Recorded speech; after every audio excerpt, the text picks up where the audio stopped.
Hi, I'm Mia, 28 years old, and I thought I knew what family love looked like. Growing up, I always believed that no matter what happened, your family would be there to support you through thick and thin. That's what mothers are supposed to do, right?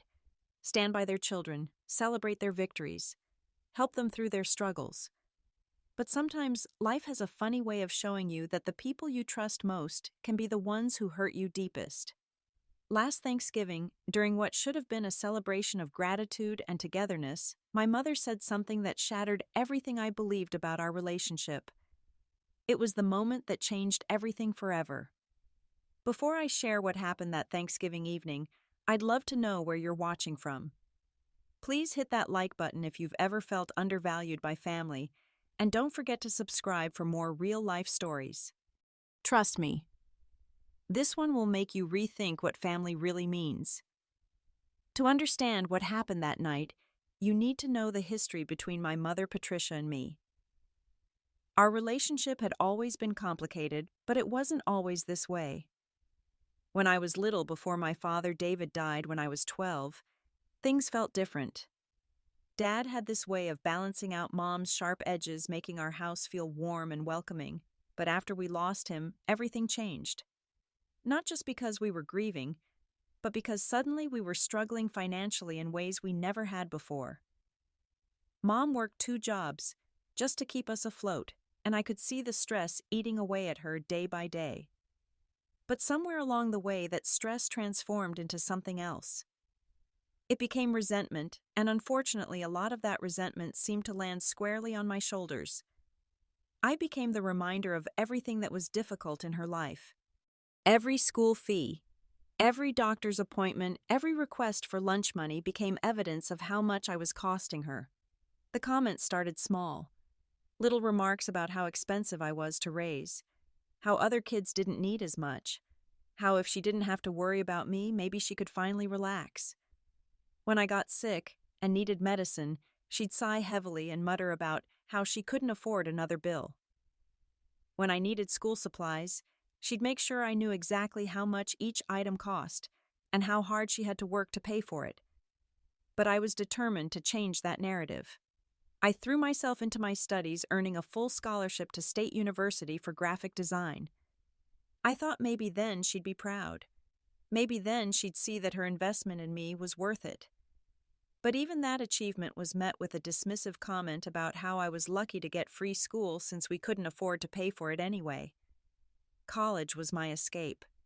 For 4 years, I could focus on building my skills and preparing for a career that would finally prove my worth. I studied late into the night, took on internships that paid nothing but gave me experience, and graduated with honors. But when I walked across that stage, Mom wasn't in the audience. She said she had to work and couldn't take the day off. After graduation, I struggled like most new graduates do. The graphic design field is competitive, and finding steady work took time. I took on freelance projects, worked part-time retail jobs, and slowly built up my portfolio. Every time I visited home during those lean years, Mom would make comments about how my expensive education wasn't paying off very well, was it? But I kept pushing forward. Last year, everything finally clicked. I landed a position at a prestigious advertising agency downtown, and 6 months later they promoted me to senior graphic designer with a salary that finally allowed me to live comfortably. I moved into a beautiful apartment, started saving money, and for the first time in my adult life, I felt financially secure. That's when I made the decision to host Thanksgiving dinner. I wanted to show my family, especially Mom, that I had made it. That all those years of struggle had led to something meaningful. I spent weeks planning the perfect dinner. I researched recipes, bought the finest ingredients, and prepared every dish from scratch. My apartment had never looked better. I arranged fresh flowers, polished every surface, and set the table with my grandmother's china that I had carefully saved up to buy back from the estate sale years earlier. I should probably explain the cast of characters who would be joining us that Thanksgiving, because understanding the family dynamics is crucial to what happened later. My mother Patricia has always lived in the shadow of her older brother Robert, who became a successful real estate developer.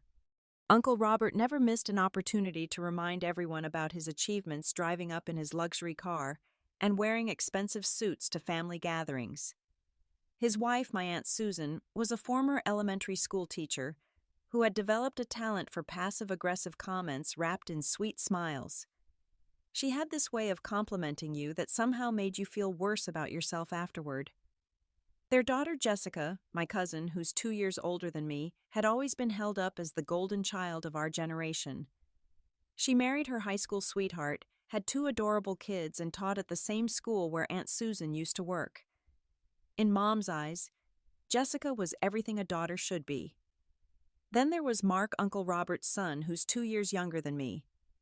At 26, Mark still lived at home, couldn't hold down a job for more than a few months, and had a drinking problem that everyone pretended didn't exist. But somehow in the twisted logic of our family, Mark was still treated with more respect than I ever was. His failures were explained away as him finding his path, or being too creative for traditional work. The week before Thanksgiving, I called Mom to finalize the menu and make sure everyone could accommodate any dietary restrictions. During that conversation, she made several comments that should have warned me what was coming.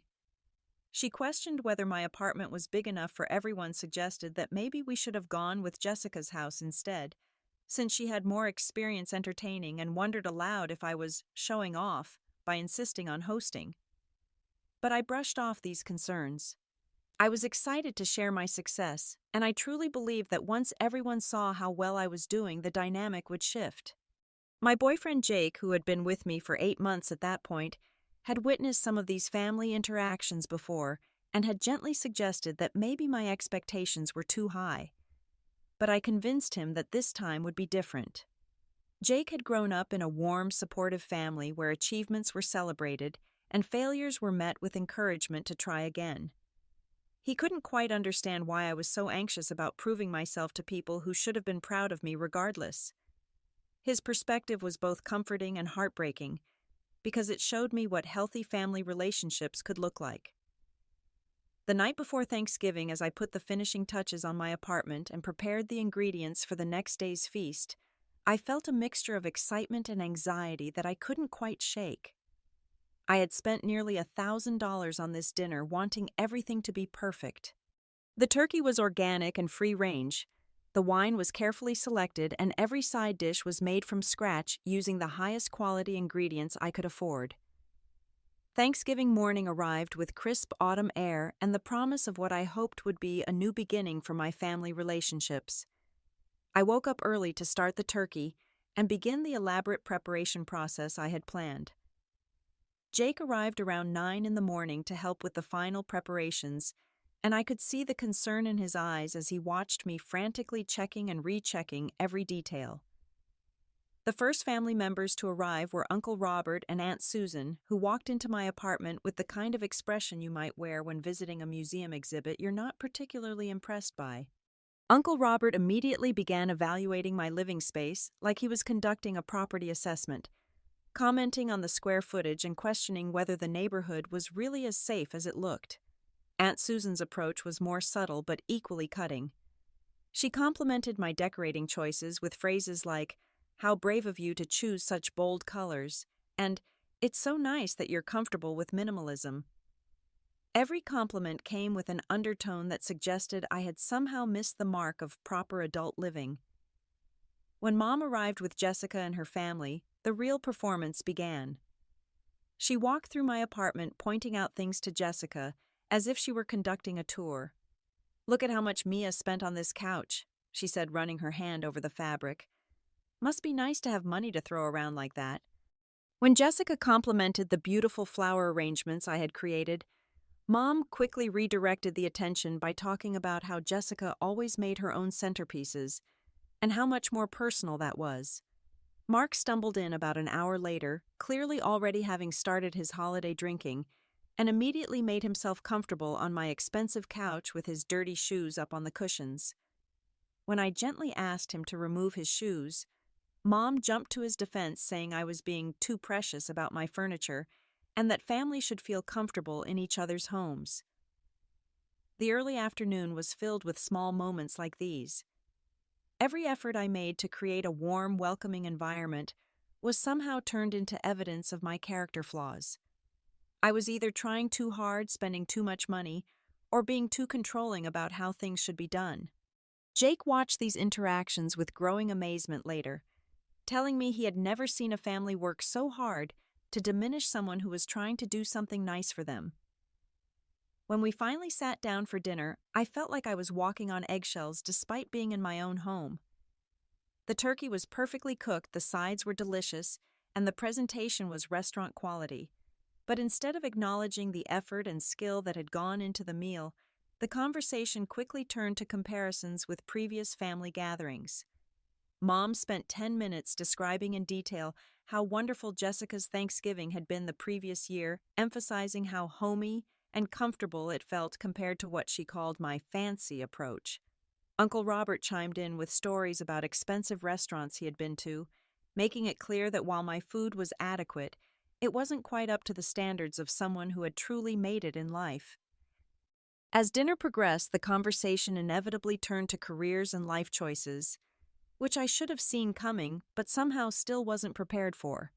Uncle Robert began by talking about his latest real estate developments, making sure everyone understood just how successful his business had become. He threw around numbers, casually mentioning million-dollar deals and exclusive clients as if they were everyday occurrences. From there, the spotlight moved to Jessica, with Mom leading the charge in praising her daughter's career as an elementary school teacher. Teaching is such noble work. Mom said, her voice filled with warmth I rarely heard when she talked about my accomplishments. Jessica is shaping young minds, making a real difference in the world. Not everyone can say their work actually matters like that. The implication hung in the air like smoke. My work in advertising apparently didn't matter in the same way. Creating visual campaigns that helped businesses succeed, working with teams to solve complex communication problems, bringing creative visions to life, none of that counted as meaningful work in Mom's estimation. Uncle Robert nodded sagely and added his own commentary about the importance of stable careers with good benefits and retirement plans. That's the thing about teaching, he said. It's recession-proof. People always need teachers, unlike some industries that come and go with trends and fads. I tried to redirect the conversation by sharing news about my recent promotion and the salary increase that came with it. I explained how the advertising agency had recognized my work and given me additional responsibilities, including managing a team of junior designers. I thought surely this concrete evidence of professional success would shift the tone of the discussion. Instead, Mom's response was to minimize my achievement completely. "Well, it's easy to get promoted when you're young and don't have real responsibilities," she said dismissively. "Wait until you have a mortgage and children, and see how far that career gets you then." Aunt Susan jumped in with her own perspective, suggesting that my generation had unrealistic expectations about work and money. In my day, we understood that work was about service, not personal fulfillment or big paychecks, she said, with that sweet smile that made her words even more cutting. The conversation then shifted to family financial responsibilities and what each of us contributed to taking care of aging parents and extended family needs. This was dangerous territory, and I could feel the trap being set, but I walked right into it anyway. Uncle Robert began talking about how important it was for successful family members to help those who were struggling. He mentioned several ways he had helped his parents over the years, making sure everyone understood his generosity. Jessica added stories about helping her in-laws and contributing to various family emergencies over the years. Then Mom delivered the setup that would lead to the devastating blow that was coming. "It's funny how family responsibility works," she said, looking directly at me. "Some people understand that success means helping others, and some people think success means buying expensive furniture and showing off." I felt the blood rising to my cheeks, but I tried to stay calm and respond rationally. I explained that I had actually been helping family members financially for years, just more quietly than others. I had been sending Mom money regularly since I got my first decent-paying job. I had covered Mark's car payments twice when he was out of work. I had contributed to Uncle Robert's business when he needed a short-term loan, though he had never publicly acknowledged that help. But instead of acknowledging these contributions, the family seemed to close ranks against me. Mark, who had been increasingly drunk and belligerent throughout the dinner, started making comments about how people who live in fancy apartments shouldn't lecture others about family responsibility. Uncle Robert questioned whether my financial help had really been as significant as I was claiming. The worst part was watching Jake's face as he witnessed this coordinated attack on someone he cared about. He tried a few times to redirect the conversation or defend my achievements, but each attempt was quickly shut down or ignored. I could see him struggling to understand how a family could treat one of their own this way, especially someone who had worked so hard to build a life they should have been proud of. The moment that changed everything came during what should have been a casual conversation about future family gatherings and holiday plans. We had moved from the dining table to the living room, and I was serving coffee and the homemade pumpkin pie I had spent hours perfecting the day before. The atmosphere had been tense all evening, but I was still hoping we could end on a positive note. Mom was sitting in my favorite armchair, the one I had saved up for months to buy, and she was holding her coffee cup with the kind of delicate precision that somehow made it look like she was criticizing my choice of dishes. Jessica was showing everyone pictures on her phone of her children's recent school activities, and the room was filled with the warm admiration that I had been craving all evening. "Jessica, you're such a wonderful mother," Mom said, her voice soft with genuine affection. "Your children are so lucky to have someone who puts their needs first, someone they can always count on." Uncle Robert nodded in agreement and added, "That's what family is all about. Being there for each other, being reliable, being the kind of person others can depend on." I saw an opening in the conversation and tried once more to share something positive about my own life. I mentioned that Jake and I had been talking about our future together, about maybe starting to think about marriage and eventually having children of our own. I thought this would show them that I understood family values, that I wasn't just focused on career and material success. But instead of the warm response Jessica's family updates had received, my news was met with a different kind of attention. Mom's expression shifted, and I could see her preparing to deliver what she probably thought was some necessary tough love. "Mia, honey," she said, and the false sweetness in her voice should have warned me what was coming. "I think you need to be realistic about your situation. Just because you have a nice apartment and a decent job right now doesn't mean you're ready for the kind of responsibilities that come with marriage and family." Aunt Susan nodded knowingly and added, "It's important to be financially stable before you take on obligations to other people. You want to make sure you can contribute to a partnership, not be a drain on it." I felt the familiar knot forming in my stomach, but I tried to defend myself calmly. I explained that I was financially stable, that my career was progressing well, and that Jake and I were both responsible adults who had thought carefully about our future together. That's when Mom delivered the words that would echo in my mind for months afterward. She set down her coffee cup, looked directly at me with an expression of what she probably thought was maternal wisdom, and said with complete conviction, "Honestly, Mia, you can decorate this place and cook fancy meals, but you'll always be a burden to this family. We all know it." The silence that followed was deafening. Even Mark, who had been making snide comments all evening, seemed shocked by the bluntness of what she had just said. Jake's coffee cup stopped halfway to his lips, and I watched his face transform from surprise to anger to protective fury in the span of about 3 seconds. But it was the reaction of the other family members that really broke my heart.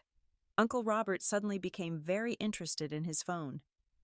Aunt Susan examined her fingernails as if they held the secrets of the universe. Jessica stared at her lap, unwilling to make eye contact with anyone.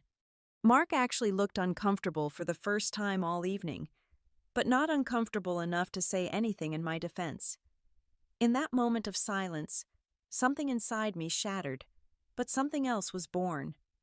All those years of trying to prove myself worthy of love and acceptance, all those hours of wondering what I was doing wrong, all those moments of feeling like I wasn't quite good enough. Suddenly it all made sense. It wasn't about me at all. It was about them needing someone to be less than so they could feel better about themselves. I felt Jake's hand reach for mine under the table, and his touch gave me the strength I needed to find my voice. For the first time in my adult life, I was going to speak my truth to this family. Consequences be damned. What happened next surprised everyone in that room, including me. Instead of crumbling under the weight of Mom's cruel words, like I had done so many times before, I felt something shift inside me.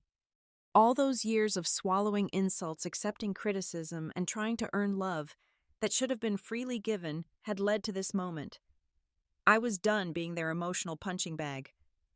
I stood up slowly and my voice was steady when I spoke, which seemed to surprise them more than if I had started yelling. "You know what, Mom?" I said, looking directly into her eyes. "You're absolutely right. I have been a burden to this family, but not in the way you think."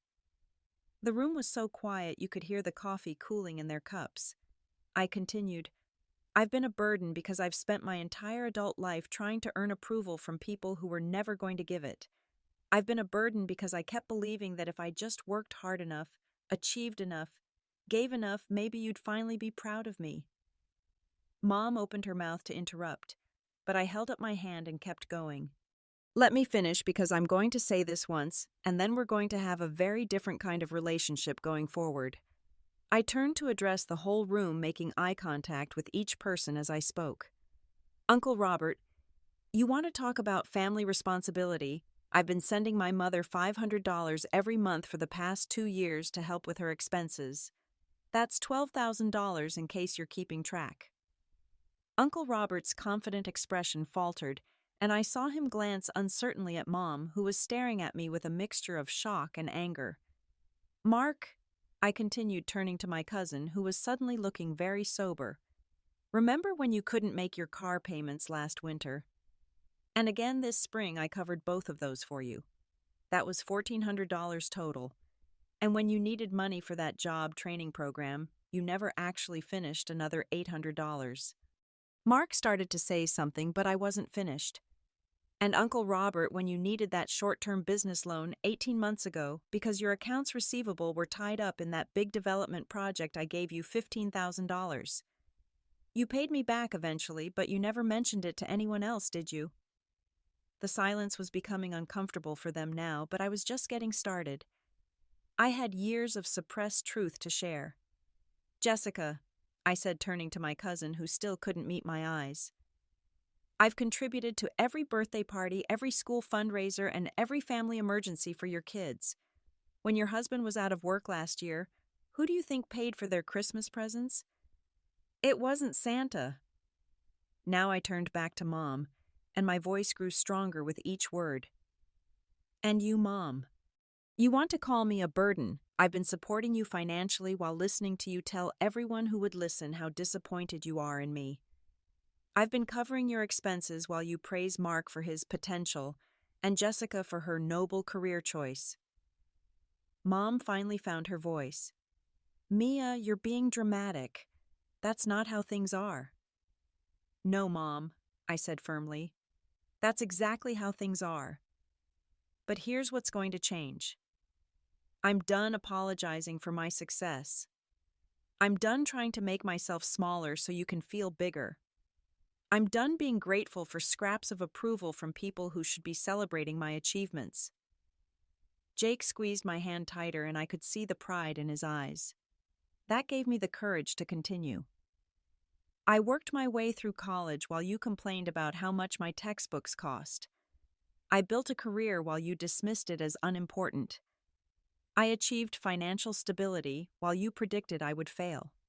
And through all of that, I kept trying to win your approval by giving you my time, my energy, and my money." Aunt Susan tried to interject with something about family harmony, but I cut her off. "Aunt Susan, you've spent this entire evening making passive-aggressive comments about my home, my choices, and my life. You want to talk about family harmony? Harmony doesn't require me to pretend your insults are compliments." The power dynamic in the room had completely shifted, and I could see them all struggling to adjust to this new version of me. The version that wouldn't accept mistreatment with a smile. What followed was the most honest conversation I had ever had with my family. Though calling it a conversation might be generous, since it was mostly me setting boundaries while they tried various strategies to restore the previous dynamic. Mom's first approach was to try to minimize what she had said, suggesting that I was overreacting to what she claimed was just honest family feedback. "I was just trying to help you be realistic about your situation," she said, but her voice lacked conviction. "No, Mom," I replied calmly. "Calling your daughter a burden in front of the entire family isn't helpful feedback. It's cruelty. And I'm done pretending it's anything else." Uncle Robert tried a different tactic, suggesting that families sometimes say things they don't mean when emotions run high. "We're all family here, Mia. Family forgives and moves forward." I looked at him steadily and said, "You're absolutely right, Uncle Robert. Family should forgive and move forward. So I'm going to forgive all of you for years of treating me like I was somehow defective for achieving success on my own terms. But moving forward is going to look very different than moving backward." Jessica finally spoke up, her voice small and uncertain. "Mia, I think maybe we all got carried away tonight. You know we care about you." "Do you, Jessica?" I asked, not unkindly but with genuine curiosity. Because caring looks different than what I experienced tonight. Caring looks like celebrating someone's achievements instead of minimizing them. Caring looks like defending your family member when they're being attacked, not sitting silently while it happens. The room fell quiet again, and I could see them processing this new reality where I wouldn't accept mistreatment and call it love. Jake finally spoke, his voice controlled, but with an edge of anger I rarely heard from him. "I've been sitting here all evening watching people who are supposed to love Mia systematically tear down everything she's accomplished. I've watched her try over and over to share good news and have it dismissed or turned into criticism. What I saw tonight wasn't family dinner. It was bullying." Mom turned on Jake with a flash of anger. "You don't understand our family dynamics. We've always been honest with each other." "There's a difference between honesty and cruelty," Jake replied steadily. "And what happened here tonight was cruelty." I felt a surge of gratitude for Jake's support, but I also knew this was my battle to fight. Jake's right, and this isn't his fight. This is about me finally standing up for myself after years of accepting unacceptable treatment. I took a deep breath and delivered the boundaries I had been formulating in my mind. Here's how things are going to work going forward. I will no longer attend family gatherings where I'm expected to be a verbal punching bag for everyone else's insecurities. I will no longer provide financial support to family members who show me no respect. I will no longer apologize for my success or try to hide it to make others comfortable. The protests started immediately. Mark complained that I was being unfair and holding grudges. Aunt Susan suggested I was letting pride get in the way of family relationships. Uncle Robert tried to convince me that I was making a mistake I would regret. But Mom's reaction was the most telling. Instead of apologizing or acknowledging the pain she had caused, she doubled down. "Fine, Mia. If that's how you want to be, then that's your choice. But don't come crying to us when your fancy life falls apart and you need your family." Her words confirmed everything I had suspected about her motivations. She wasn't just indifferent to my success. She was actively hoping for my failure because my achievements challenged the narrative she had built about me. "I won't be coming to you if my life falls apart, Mom," I said quietly. But not because I'm proud or stubborn, because I finally learned that real family builds you up instead of waiting for you to fall down.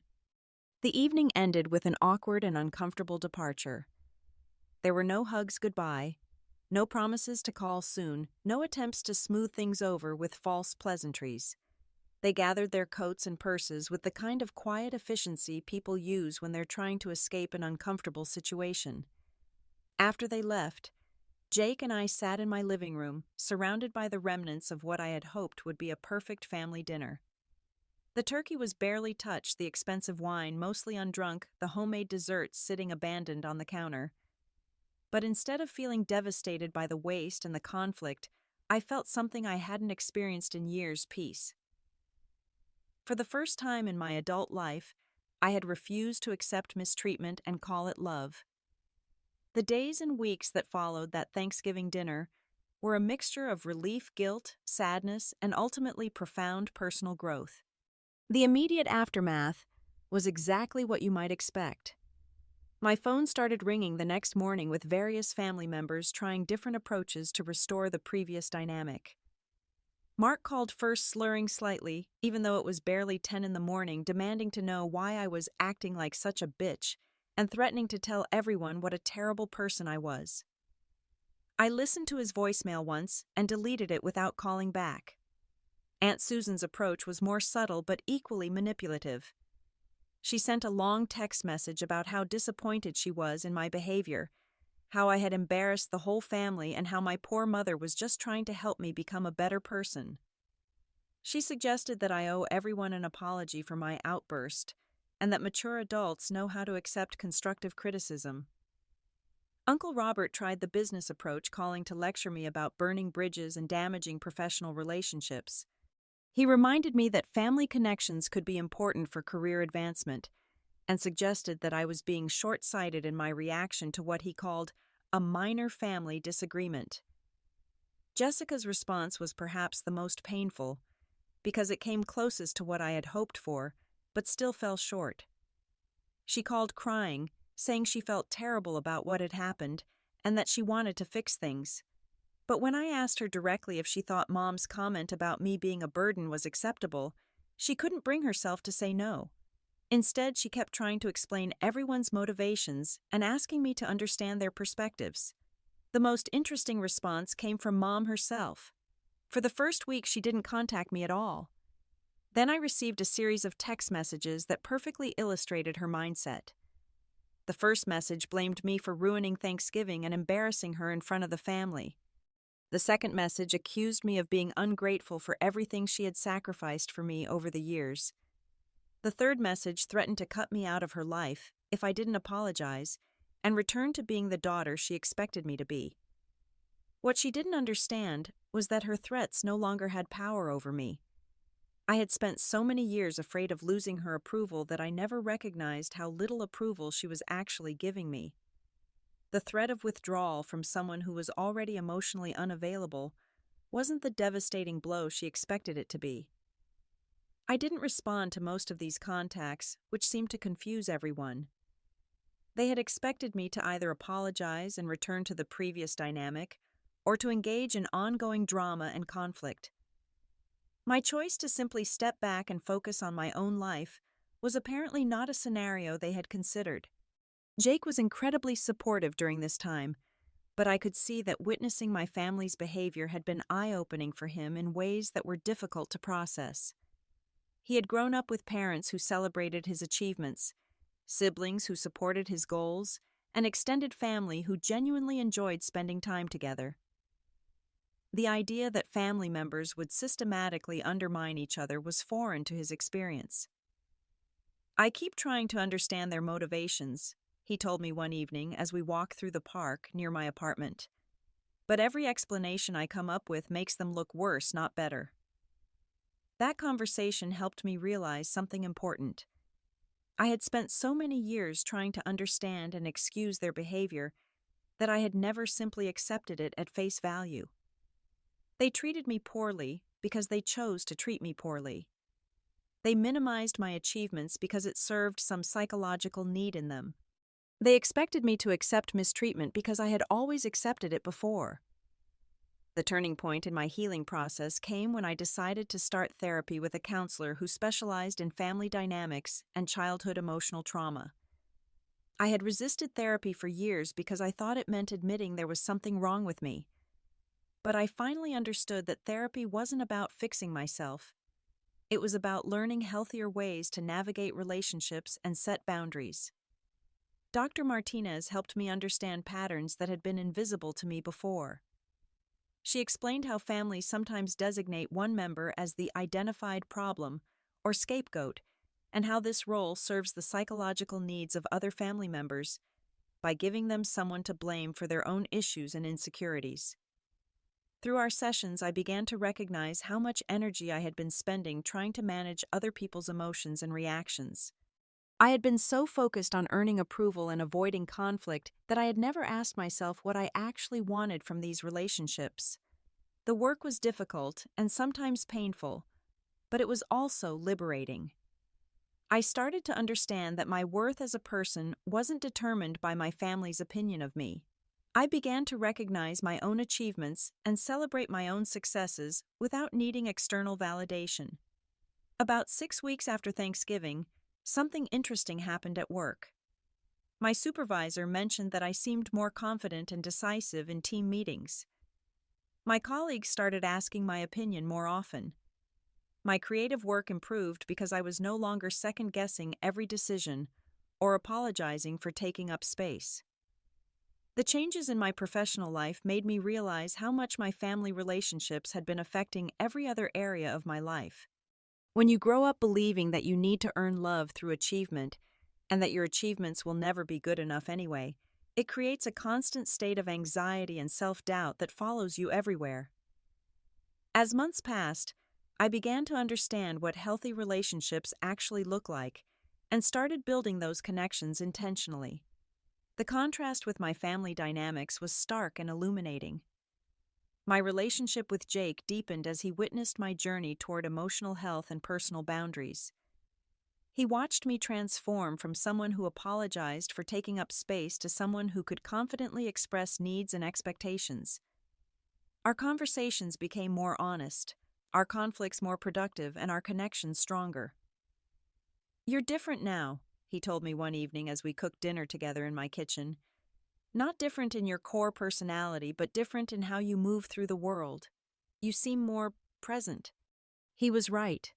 I had spent so many years mentally preparing for criticism and rejection that I hadn't been fully present in positive experiences. Now I could enjoy achievements without waiting for someone to diminish them. I could accept compliments without immediately deflecting them. I could make decisions based on what I wanted rather than what I thought would avoid disapproval. At work, I started forming genuine friendships with colleagues instead of just professional relationships. When my coworker Sarah invited me to her birthday party, I didn't spend 3 days analyzing whether she really wanted me there or was just being polite. When my teammate Michael asked for my input on a project, I shared my ideas confidently, instead of qualifying every suggestion with apologies. Most surprisingly, I started developing closer relationships with friends I had known for years, but had kept at a distance. I realized I had been so afraid of being a burden that I never allowed anyone to really know me or help me with anything. As I became more open about my struggles and more willing to both offer and accept support, these friendships flourished in ways I hadn't expected. My friend Lauren, who I had known since college but had never felt truly close to, became one of my strongest supporters during this transition. When I finally told her about what had happened with my family, her response was immediate and unequivocal. "Mia, I've been watching you apologize for your success for years," she said. "I've seen you downplay your achievements and worry constantly about whether people like you. I always wondered where that came from. Now I understand." Having friends who genuinely celebrated my successes and supported me through difficulties showed me what I had been missing in family relationships. These people didn't need me to be less successful for them to feel good about themselves. They didn't compete with me or try to diminish my achievements. They simply enjoyed my company and wanted good things for me. About 4 months after Thanksgiving, I received an unexpected call from Jessica. Unlike her previous attempts at contact, this conversation felt different from the beginning. Her voice was subdued, and she asked if we could meet for coffee to talk privately. When we met the following weekend, she looked tired and uncertain. "I've been thinking a lot about what happened at Thanksgiving," she began, "and I keep coming back to something you said that night. You said that caring looks like defending your family member when they're being attacked, not sitting silently while it happens." I waited for her to continue, not sure where this conversation was heading. "You were right," she said quietly. "I sat there and watched our mother call you a burden, and I said nothing. I told myself I was staying out of it, but really, I was being a coward. And I've been doing that for years. This admission opened up a conversation about family dynamics that we had never been able to have before. Jessica talked about her own struggles with mom's expectations and criticism, and how she had learned to avoid being the target by redirecting attention to me. She acknowledged that this strategy had protected her, but had also made my experience worse. "I don't know if I'm strong enough to stand up to her the way you did," Jessica said honestly. "But I want you to know that I see what happened, and I'm sorry I didn't support you when you needed it." This conversation didn't immediately restore our relationship, but it was the beginning of a different kind of connection between us. For the first time, we talked honestly about our family, instead of pretending everything was normal. Jessica also shared information that helped me understand some of Mom's behavior. Apparently, in the weeks following Thanksgiving, Mom had been telling anyone who would listen that I had become too good for the family and was looking down on everyone because of my success. She was positioning herself as the victim of an ungrateful daughter rather than examining her own behavior. This information was both hurtful and liberating. It confirmed that Mom was not going to take responsibility for her words or actions, which meant I could stop hoping for an apology or acknowledgement that would never come. But it also validated my decision to step away from the relationship because it showed that her behavior was deliberate rather than accidental. Around this same time, I started getting pressure from extended family members who weren't at Thanksgiving but had heard Mom's version of events. Cousins I hadn't spoken to in months suddenly called to express concern about my attitude and to suggest that I should reconcile with Mom for the sake of the family. These conversations were illuminating because they showed me how family systems work to maintain dysfunction. Rather than holding Mom accountable for her hurtful behavior, everyone was focused on pressuring me to accept that behavior and return to my role as the family scapegoat. The priority was maintaining the appearance of family harmony rather than actually addressing the underlying problems. I learned to respond to these pressure tactics with simple, clear statements. I'm not willing to be in relationships where I'm consistently disrespected. If that changes, I'm open to conversation. Until then, I'm focusing on the relationships that are healthy and supportive. Most people didn't know how to respond to this approach because it didn't give them anything to argue with or try to fix. I wasn't attacking anyone or demanding that they choose sides. I was simply stating my boundaries and living according to them. This period of my life taught me that healing doesn't require other people to change their behavior or acknowledge their mistakes. Healing comes from accepting reality as it is and making choices that protect your own well-being.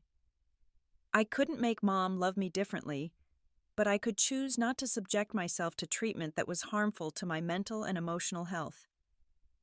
By the time my next birthday rolled around in March, I felt like a completely different person than I had been at that disastrous Thanksgiving dinner. Instead of dreading the day and wondering if anyone would remember or care, I planned a celebration with people who genuinely wanted to be there.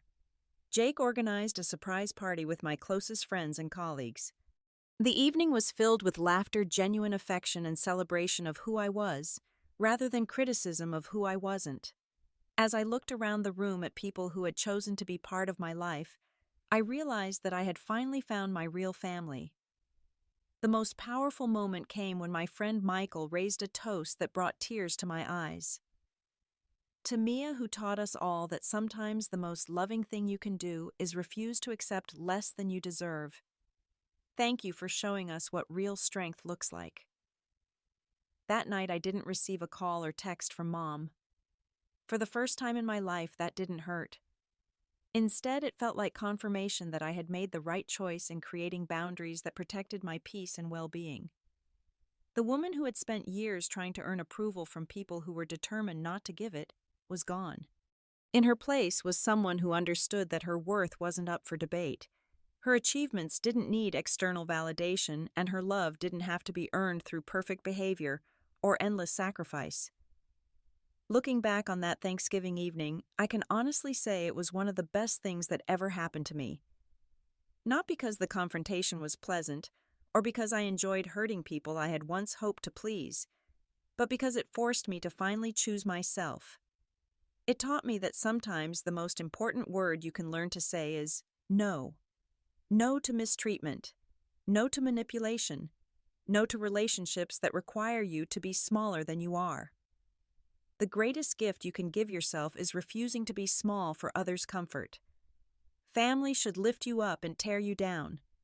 And if they can't celebrate your success, then they don't deserve a front row seat to watch it unfold.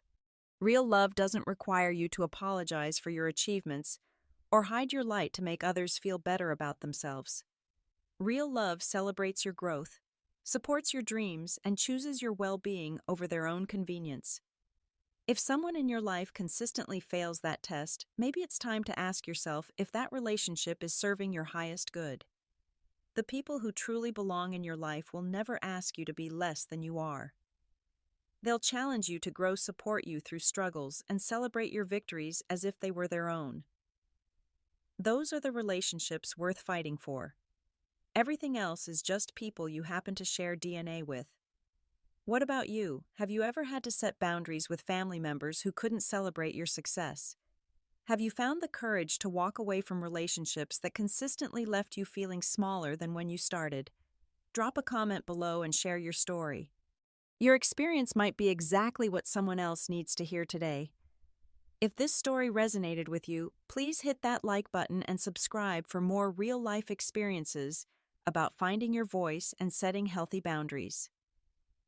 Don't forget to share this video with anyone who might need the reminder that they deserve to be treated with respect and kindness, even by family members.